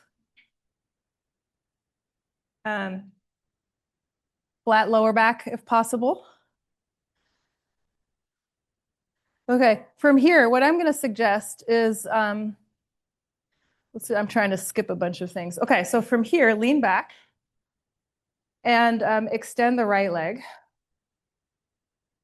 Take the left leg over. Yep. And I'm leaning back to demonstrate you want to keep a nice neutral spine. Neutral spine is you want all the curves on one line. You don't want to have an flexion, too much flexion here. So start with that. If you're able to keep this nice neutral alignment, you can come higher up. Okay, so take the right hand onto the left knee and begin to twist to your left.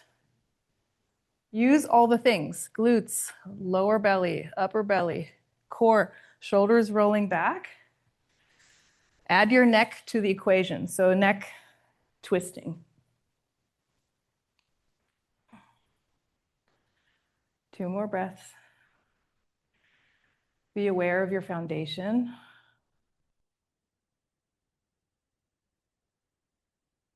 Almost pelvic floor in terms of what you want to feel, the foundation being here. All right, and then slowly release. Stay where you are, and I'm going to mirror. Okay, so we're going to fold forward.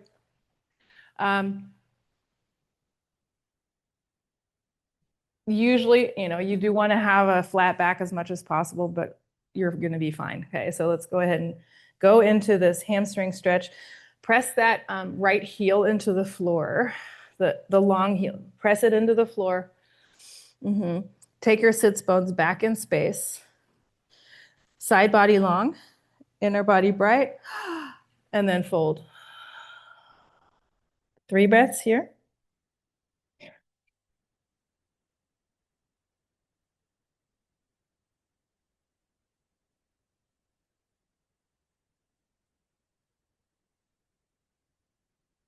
And then come up. Switch sides. Why are we doing this? Any guesses? It's convenient because it creates a little bit of it's a modification of the full forward fold. Okay. Oh yeah, I forgot. We did the twist first. Thank you.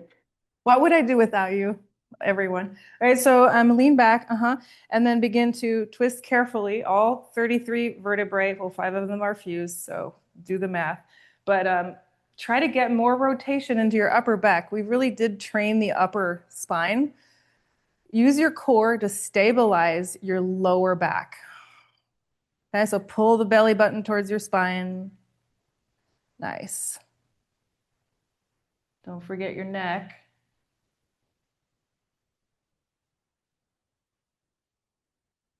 And then slowly release.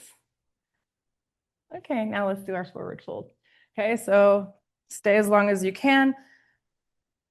Push the left heel into the floor until you feel your glute engaging and your hamstrings. Side body long through the crown of your head, really. Right, and then fold. Staying steady through all the feelings.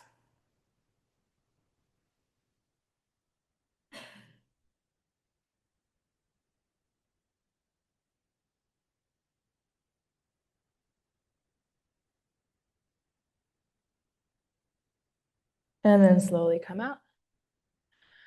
All right, let's get onto our backs. Lie back.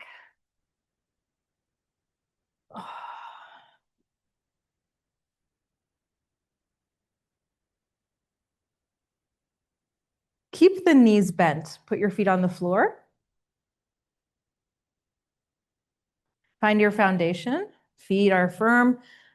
Roll all your weight onto your right shoulder and then take the left shoulder down under you. Pack it under. Then lean onto your left shoulder. Wrap the right shoulder under. Okay, bridge pose. Press the feet into the floor. Interlace your fingers. If that's not available to you, that's okay. You can just press the hands firmly into the floor. Breathe. Trust your foundation. Harness the power that you've built, which is really what we do in the yoga practice. We're building our capacity, training for hard times. Lengthening your tailbone. And see if you can ripple that power up into your chest. So see if you can get more into a heart opening here. Nice. Lift your chin a little bit, y'all. Yeah, and press the middle of your skull into the floor so you get a nice curve in your cervical spine. That's good. Couple more breaths.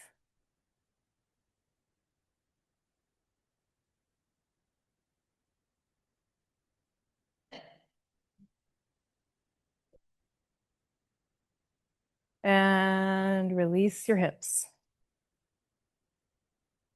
Take your feet as wide as the mat. Keep your knees bent.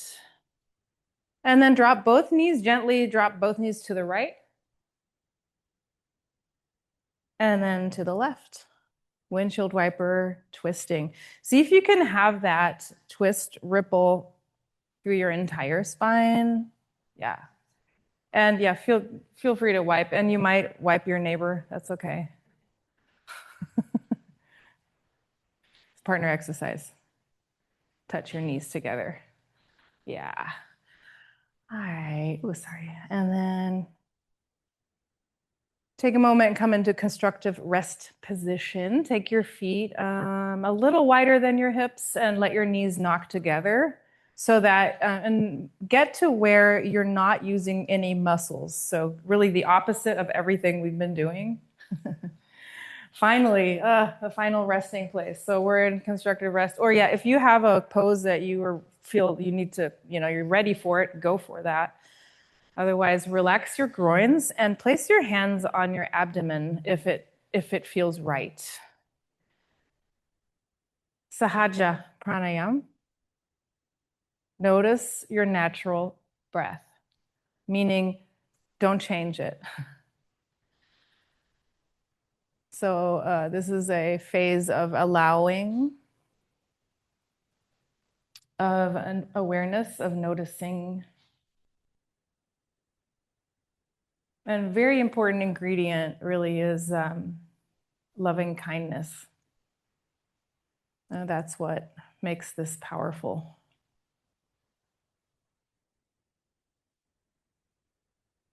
Douse yourself in loving kindness.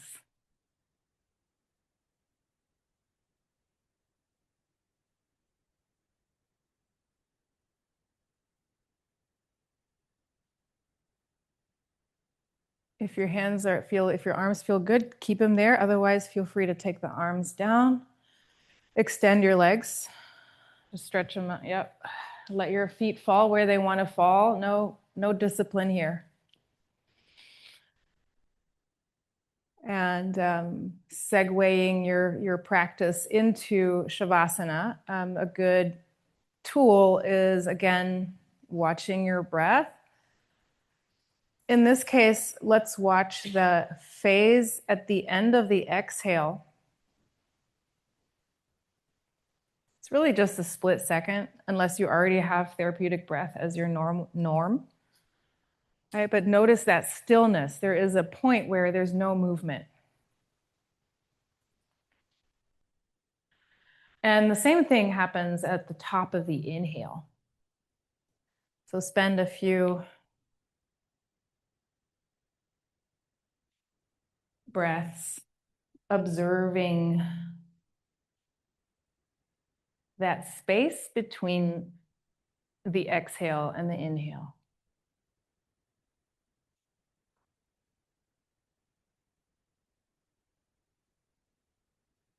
And between the inhale and the exhale.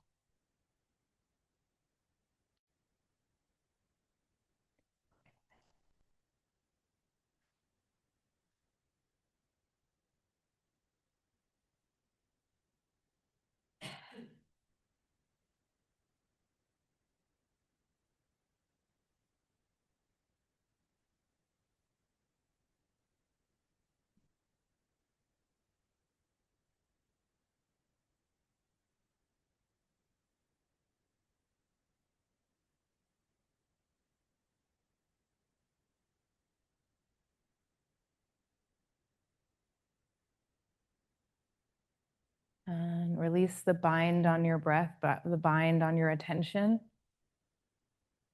And see if you can just let go.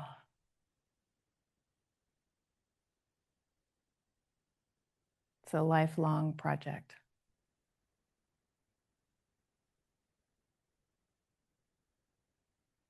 Letting go.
Stay in this still space for another moment longer. Feel that peace that transcends all understanding.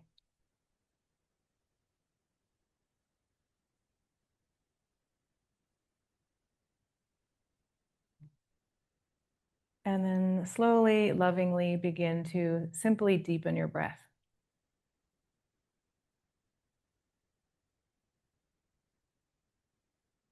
Feel the poise, the evenness of your system, the equanimity as you begin to move your fingers and your toes, your wrists, your ankles.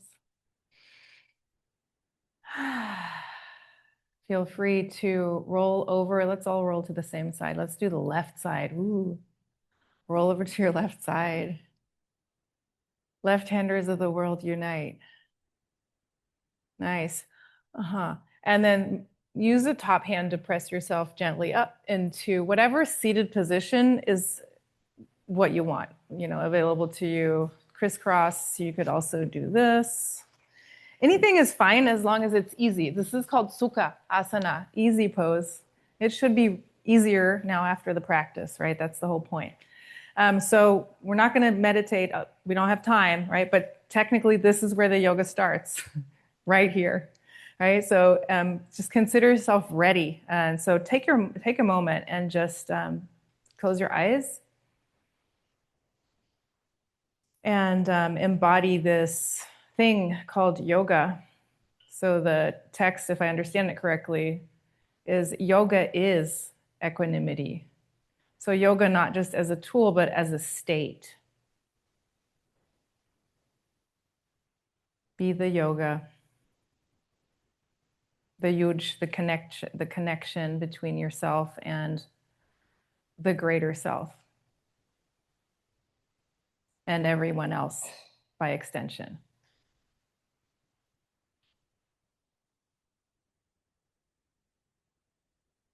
Please bring your hands together in front of your heart center.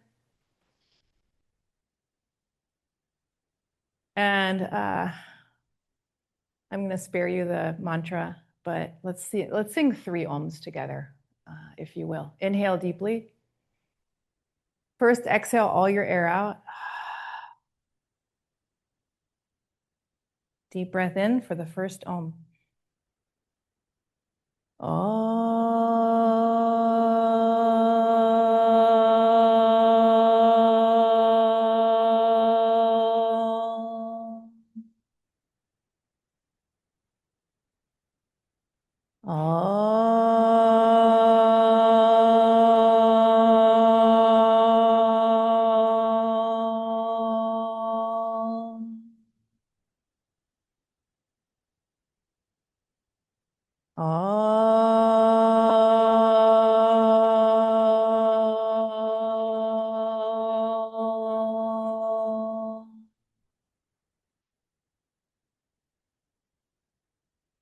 Please bow to the great energy that is inside of you and every living being. Namaste. Thank you so much, everyone.